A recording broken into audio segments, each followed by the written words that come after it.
Friday, cloudy.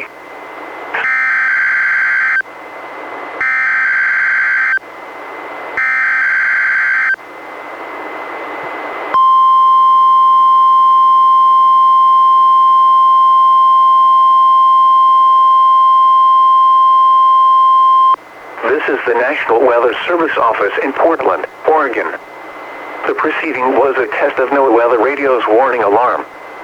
Tests of these receivers are normally conducted every Wednesday between 11 a.m. and noon. If there is a threat of severe weather on the day of the test, it will be postponed until the following week. This concludes this test. We now return to our regular programming.